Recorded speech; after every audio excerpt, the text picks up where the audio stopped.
Good morning, students. Good morning, ma'am. Good morning, ma'am. चलिए सब लोग अपनी साइंस की बुक निकाल लीजिए और साइंस की बुक में हम लोग कौन सा चैप्टर कर रहे थे? Ma'am, chapter 3. चैप्टर थर्ड कर रहे थे। तो चैप्टर थर्ड में हम लोगों ने लास्ट क्लास में किस बारे में पढ़ा था? द मस्कुलर सिस्टम के बारे में पढ़ा था, राइट? Yes, ma'am. तो आज हम लोग पढ़ेंगे द स्केलेटल सिस्टम। आज हम लोग किसके बारे में पढ़ेंगे? स्केलेटल सिस्टम के बारे में। तो चलिए, the human skeletal system is a framework of bone. जो ह्यूमन स्केलेटल सिस्टम है, ये क्या है? ये एक फ्रेमवर्क है। किसका? हमारी बोन्स का। मीन्स हमारी सारी बोन्स क्या होती है? एक साथ मिल जाती हैं। एक साथ मिलती है तो क्या बनाती है? एक स्ट्रक्चर का फॉर्मेशन करती हैं। This framework gives support, strength and shape to the body. और ये जो फ्रेमवर्क होता है, ये क्या करता है? हमारी बॉडी को सपोर्ट करता है, स्ट्रेंथ देता है, हमारी बॉडी को शेप देता है।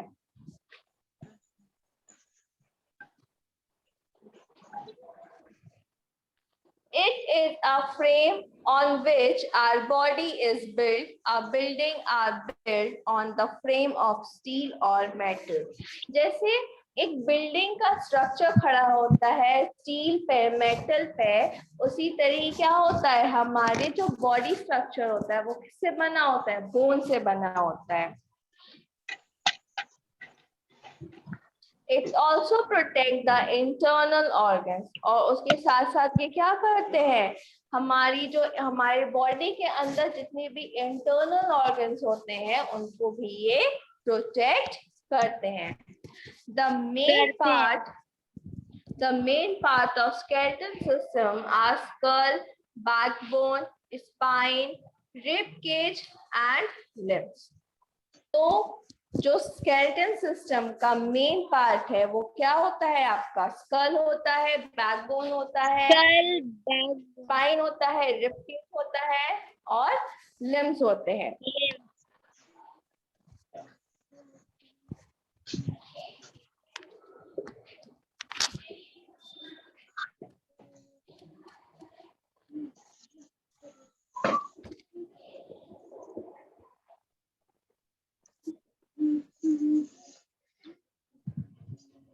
मेन पार्ट कौन से स्केलेटल सिस्टम के? फर्स्ट है आपका स्कल, सेकंड है आपका बैकबोन, देन थर्ड है आपका रिब केज और फोर्थ क्या है आपका? लिम्स। और बैकबोन को हम स्पाइन्स भी बोलते हैं। बैकबोन को हम और क्या बोलते हैं? स्पाइन्स भी बोलते हैं। स्पाइन। तो सबसे पहले आता है हमारा the skull. The skull is the framework of the head. Skull क्या है? ये हमारे हेड का फ्रेमवर्क है। It encloses and protects the vital part of the body and our brain. ये क्या करता है? हमारी बॉडी का जो मोस्ट इम्पॉर्टेंट पार्ट है, मीन्स आपके बॉडी का मोस्ट इम्पॉर्टेंट पार्ट क्या है? ब्रेन है ना। तो ये क्या करता है? ब्रेन को कवर करता है और प्रोटेक्ट करता है। School has 22 bones. स्कल में कितने बोन्स होते हैं?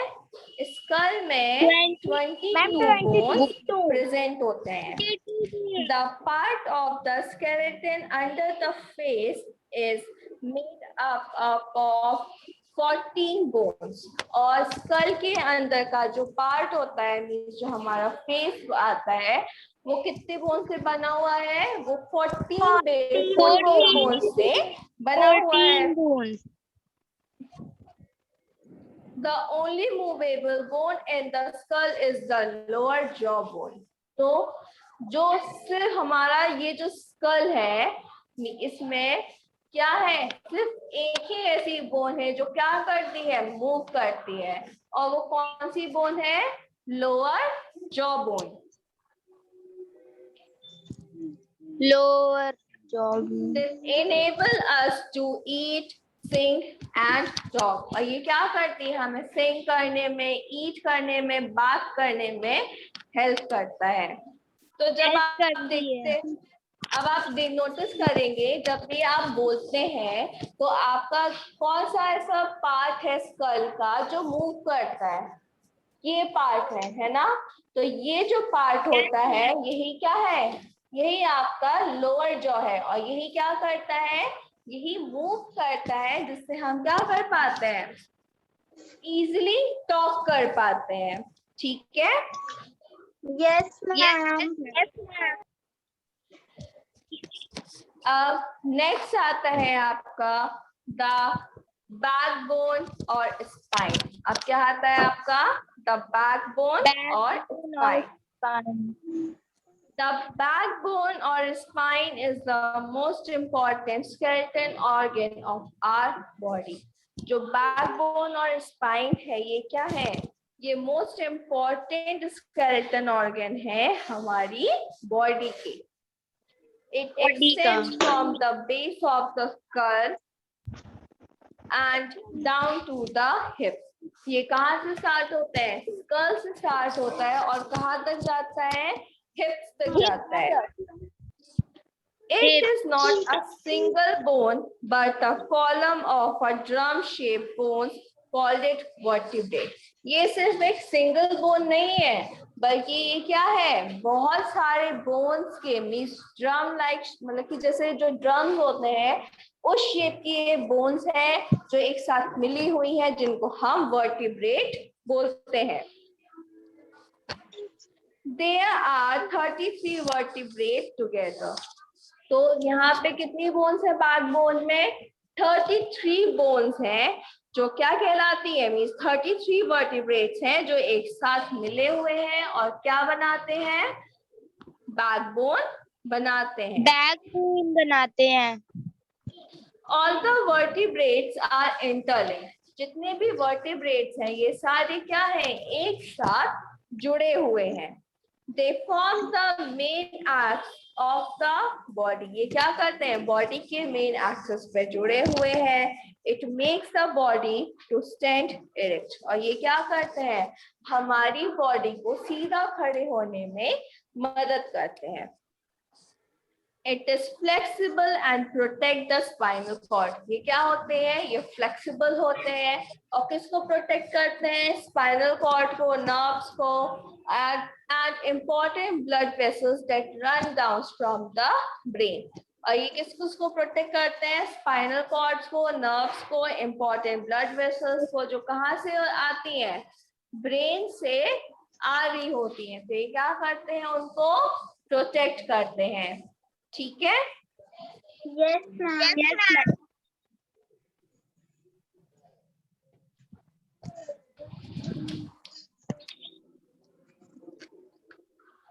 अब नेक्स्ट आता है आपका द रिब्स। अब ये रिब्स क्या है, the rib cage are the thin flat bones that curve around the chest. आपके चेस्ट के अराउंड में आसपास एक फ्लैट थिन बोन्स है कर्व शेप में, ये सारी क्या है, ये सब रिब्स हैं।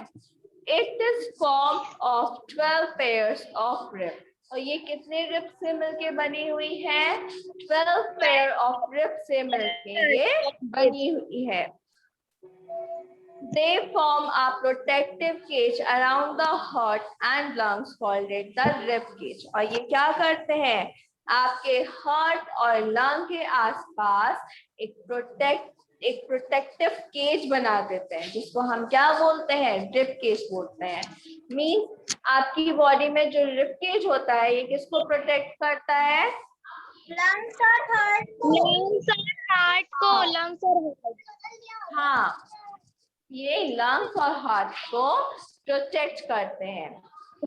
The last two pair of ribs are called it floating ribs because they are joined only to the backbone. फिर जो लास्ट की 2 रिब्स हैं वो क्या, उनको हम क्या बोलते हैं? उनको हम फ्लोटिंग रिब बोलते हैं। उनको हम कौन सी रिब बोलते हैं? फ्लोटिंग रिब बोलते हैं। क्यों? क्योंकि वो किससे जुड़ी होती है? वो बैकबोन से जुड़ी होती है। बैकबोन। हाँ, वो सिर्फ बैकबोन से ही जुड़ी होती है, इसलिए हम उसको क्या बोलते हैं? फ्लोटिंग रिब बोलते हैं। Floating rib. अब नेक्स्ट आता है आपका द लिम्स। अब लिम्स क्या होते हैं? The limbs are movable organs. Limbs क्या होते हैं? ये मूवेबल ऑर्गन्स होते हैं। There are 2 pair of limbs. तो हमारे पास कितने pairs of limbs हैं? 2 pairs of limbs. The forelimbs or the arms are used for different tasks such as writing, lifting and pulling the objects. जो forelimbs होते हैं, forelimbs क्या होते हैं? हमें लिखने में, सामान को वेट करने में, लिफ्ट करने में, पुल करने में हेल्प करते हैं ना? Yes ma'am. Yes ma'am. Four को हम क्या बोल सकते हैं? हमारे आर्म्स बोल सकते हैं। फोर को क्या बोल सकते हैं? हमारे आर्म्स बोल सकते हैं। They join with each other near our elbow. और ये कहाँ पे ज्वाइन होते हैं? एल्बो के पास में ज्वाइन होते हैं। Many small bones make up the wrist. और क्या होती है? बहुत सारी स्मॉल बोन्स जुड़ के क्या बनाती हैं? wrist बनाती हैं। Thumb and finger ऐसी, मतलब बहुत सारी बोन्स होंगी, मतलब कि स्मॉल बोन्स होंगी जो क्या होंगी? एक साथ अटैच होंगी और क्या बनाएंगी? पाम बनाएंगी, फिंगर्स बनाएंगी। Finger. The bones of the arms are joined to the spine by the shoulder, brindle and collarbone. जो आर्म्स की बोन होती है वो किन से जाके ज्वाइन होती है? स्पाइन से जाके ज्वाइन होती है। किसके थ्रू? शोल्डर के थ्रू। शोल्डर ग्रिडल और कॉलर बोन के थ्रू जाके वो क्या होती है? ज्वाइन होती है। The longest and the powerful thigh bone, जो हमारी longest और powerful bone है thigh bone, bears the weight of the whole body. जो क्या करता है? हमारी बॉडी का पूरा वेट उठाता है।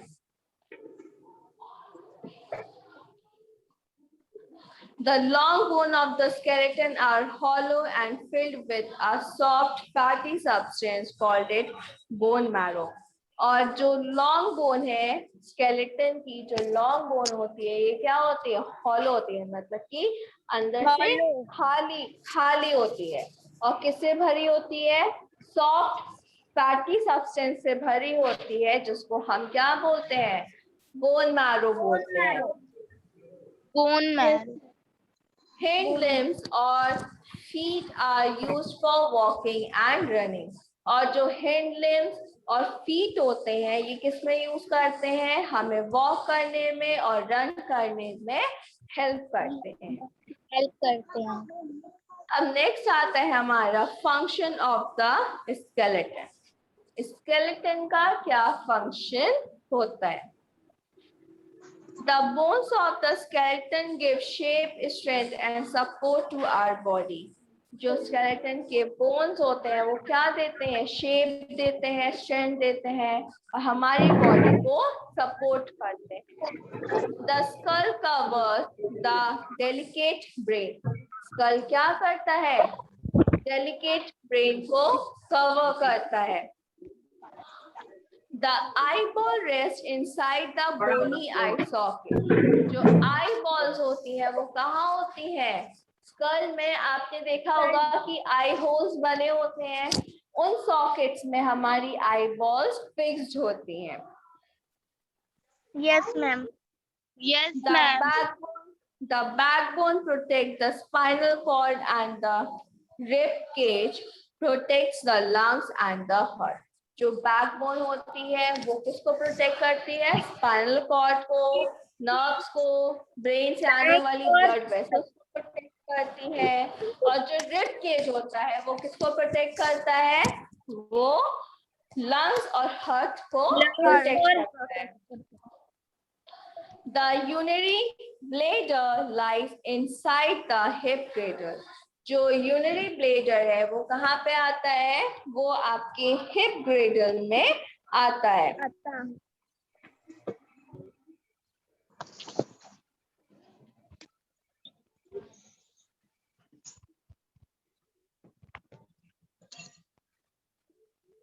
Muscles are attached to the bones and make movement possible.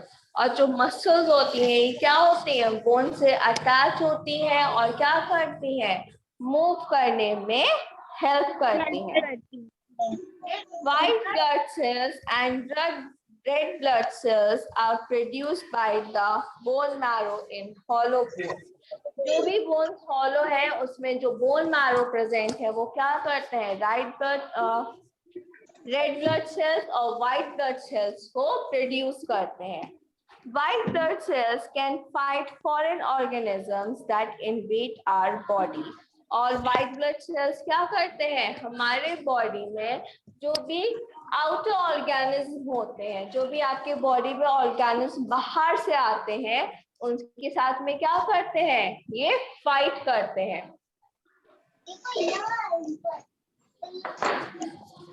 फिर नेक्स्ट आता है आपका जॉइंट। नेक्स्ट क्या आता है आपका? Joint.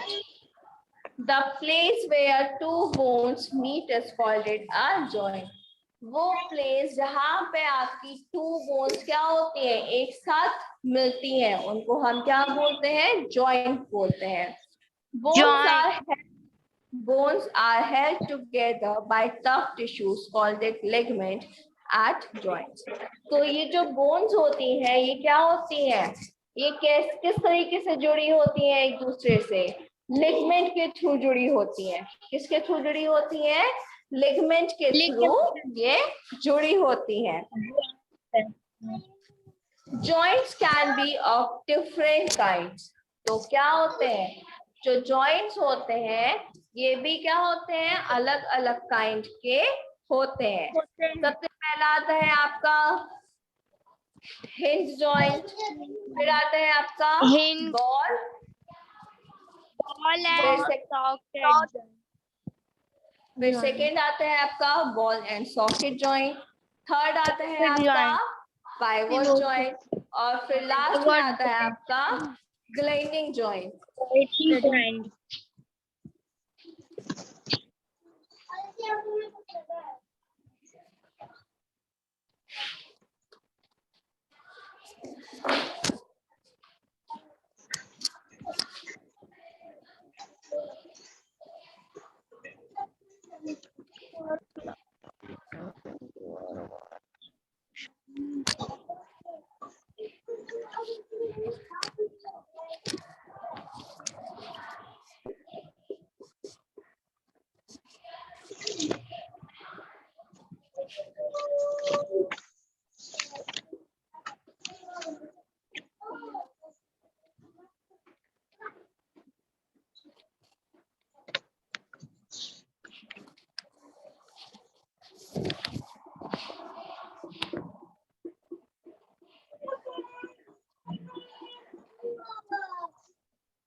तो ये क्या है आपके? ये है आपके टाइप्स ऑफ जॉइंट।